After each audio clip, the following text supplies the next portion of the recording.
Hey everybody, welcome back. You know what time it is. 3 hairs past a freckle. And time to look at some bridezillas. Anyone under 30 can attend for free, but I swear to God, if a couple over the age of 50 with a net worth of over $5 million gives us under $200 as a wedding gift, we are instructing the ushers to kick them out. I will go bridezilla over this. It's good that you're self-aware. This is a good start. Bonkers that another wedding culture was getting shoved on me, and yet I didn't say shit about how the groom's family is supposed to pay us a dowry of thousands of dollars. And this post says, her registry also includes $100,000 for a house down payment. I didn't know that weddings were like fundraisers for your life. Is this like a new thing? This is kind of like I thought that was like a last century kind of thing. I didn't realize that you could like essentially treat your life like a charity. I invite you to start my life for me by giving me money. Is my friend being a bridezilla or am I overreacting? Let's find out. My best friend, since the day I was born, is finally getting married to one of my husbands.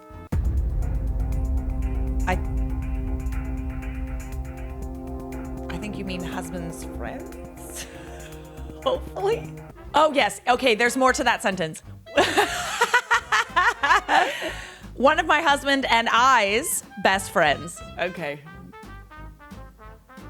For a bit of context, they were both in our wedding party where they met and have been there for all major life events. We don't live in the same city, but make sure to meet up as frequent as we can, so we are pretty close. This past summer, she asked me to be a part of her wedding as a bridesmaid, which I was so excited about. As we are still fairly young, there hasn't been many weddings besides my own to go to, so this was a pretty big deal. But now I'm wanting to know if I'm overreacting or if she's being a bit of a bridezilla.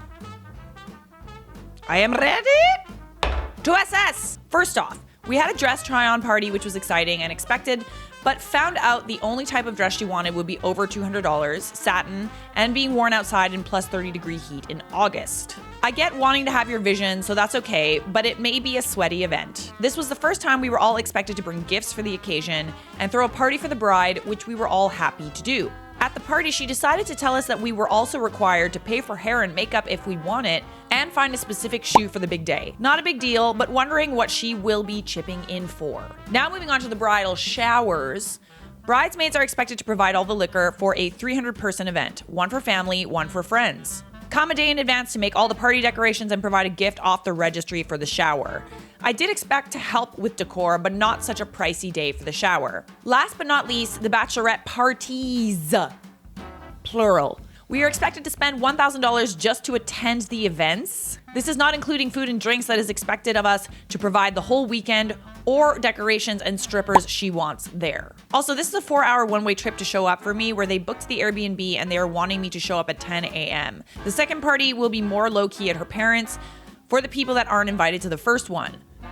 That seems like a lot, no? We are expected to get at least one registry gift for this event. You have to get more than one? Plus pay for a lot of things? What? Bridezilla meter is... Plus, can't forget we need one more registry gift for the wedding. You have to get 3 gifts? Are you serious right now? I am feeling a little put out for this wedding cost-wise as we are all in our 20s and 2 bridesmaids just turned 18. I have mentioned that things are getting a bit over the top, but as she and her parents are fairly wealthy, she doesn't see how this could be seen as expensive. Fairly wealthy, but also is entitled to people buying her lots of gifts and paying for everything. Yeah, sounds about right. Is this a regular thing, as I haven't been part of many weddings besides my own? It's honestly stressing me out that my friend would think this is normal to spend all of this, so came to the world of Reddit to get validated or beat up, haha. Sorry for the long post, it was my first.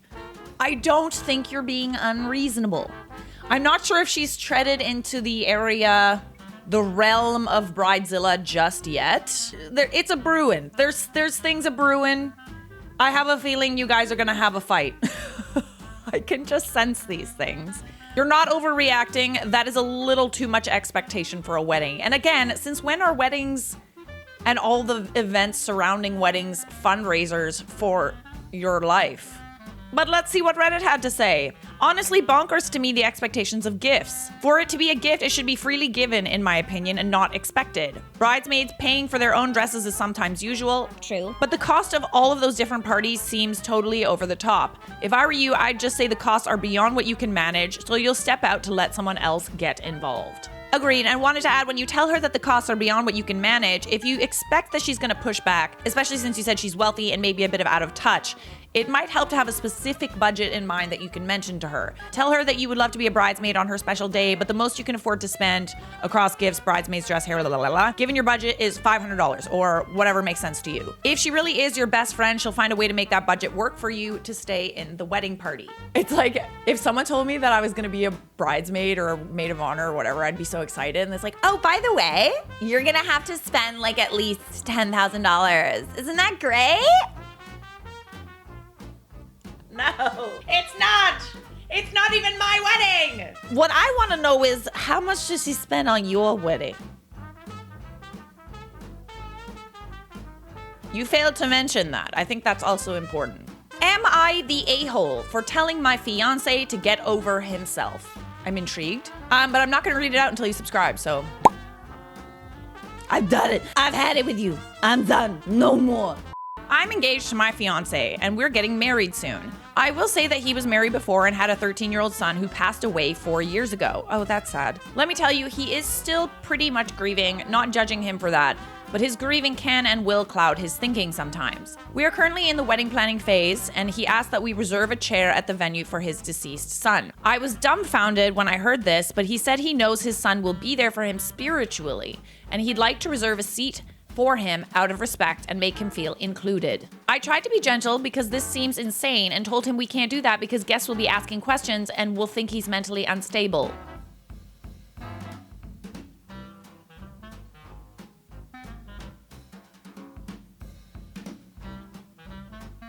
Is that what you're worried about? You know, it's his day too, sweetheart. I asked him to let go of this idea, but he offered a compromise by leaving the last chair in the very back empty so no one will notice. I felt uneasy and asked him to just let it go, but he kept bringing it up, saying he gets to say, since it's his wedding, and his son will always be family. I had a fight with him, telling him that it's my wedding too, and I don't want people to laugh at us. Why would they laugh at you? I think you're being a bridezilla. He said I have nothing to lose if I say yes, and that I'm being selfish. Well, yeah, I would agree, yeah. I snapped and told him to get over himself, and he got quiet suddenly and stopped arguing, then shut down completely. I then heard him sob while he was smoking outside and refused to speak to me. Holy Didn't even let me sit with him. He's been like this ever since the fight and has been avoiding me. I could have blown this out of proportion, but I thought his request would weird out many guests and make our wedding a laughing stock. I'm sorry. So let me get this straight. You are more worried about people judging you because they want to leave a seat open out of respect for his son that died than making your own husband happy on his wedding day? Did I put two and two together properly? Because that's kind of what it sounds like. All right, there's an update. Editing to add that I didn't think that was such a common thing. I admit that I should have handled the conversation better, but the guests I was referring to are my male cousin.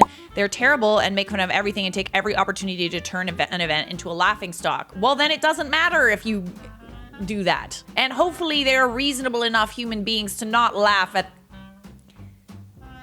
that. I can't keep them from attending because they're family, but at the same time, I don't want to give them a chance to hurt Sam's feelings or make rude comments. I love Sam and sympathize with his struggle, but I feel like he's being dismissive of my feelings and thoughts. You know, I would say that you're doing that to him. So again, you would rather appease your shitty cousin who makes fun of you any chance they get than the man that you are about to marry, that you will spend the rest of your life with, to have and to hold until death do you part? All right, y'all know how I feel. I think you're an a-hole, and I think that husband's gonna realize it if he hasn't already. Because my cousins will make fun of him. Wow, maybe support your soon-to-be husband over your bratty cousins. This is what I'm saying. I wonder why they have to be invited. I rarely hope people break up, but I hope the groom doesn't go through with the wedding. It sounds like she will not let him grieve. There is no way someone hasn't seen that this has been done at other weddings with no issues. Yeah, I think this is a pretty common thing. That's why I wasn't surprised when he wanted to, like, leave his seat open. But they're family. They're my family. All right, so as you can probably guess, we didn't even really need to read Reddit's response, but you, my dear, are an a-hole. Am I the a-hole for kicking my brother-in-law's wife out of my husband's wake? Please forgive my grammar, as English is my second language. Noted, thank you. My brother-in-law, Andreas, married to his longtime girlfriend, Bea, last year. The wedding was held 30 minutes from the city by boat. During the reception, my husband, Dante, collapsed. His brain aneurysm ruptured, and he never made it to the hospital. That is really sad. I'm so sorry to hear that.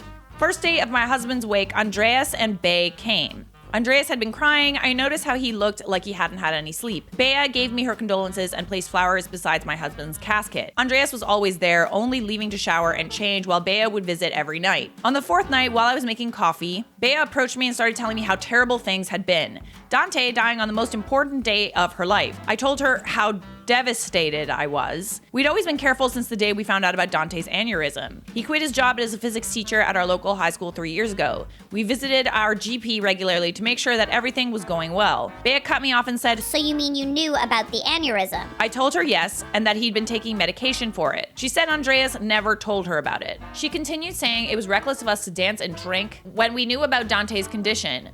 He only had a glass of champagne. I asked her what she meant, and she basically told me that had she known about my husband's illness, she never would have invited us to her wedding. She said we ruined her wedding. I should hope so in that situation. That's the perfect reason to cut a reception short. There are things that are a little more important. Plus, I think it would probably dampen the mood a little bit. For everyone else, clearly. Andreas was so worried to even focus on his new wife. I told her to leave before I forgot that she was ever my friend. She didn't listen and continued telling me how expensive her wedding was and that by ruining it, I owe her half of the expenses. Shut up.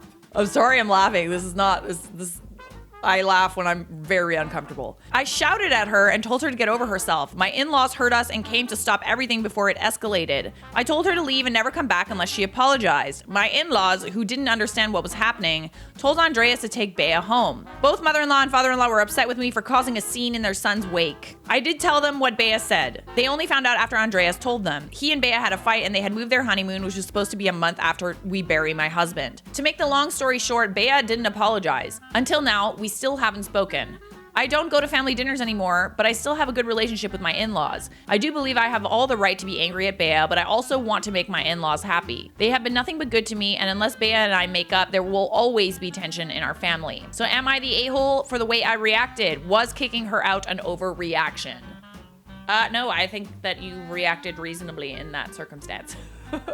As one would say, that's fucked up. That's really fucked up. But as always, let's see what Reddit had to say. Not the a-hole. I'm not entirely sure why the in-laws keep inviting her to things after what she said, or why Andreas even stayed married to her, but that's for them to worry about. You are under no obligation to go out of your way to socialize with someone who refuses to acknowledge their breathtaking insensitivity and self-centeredness.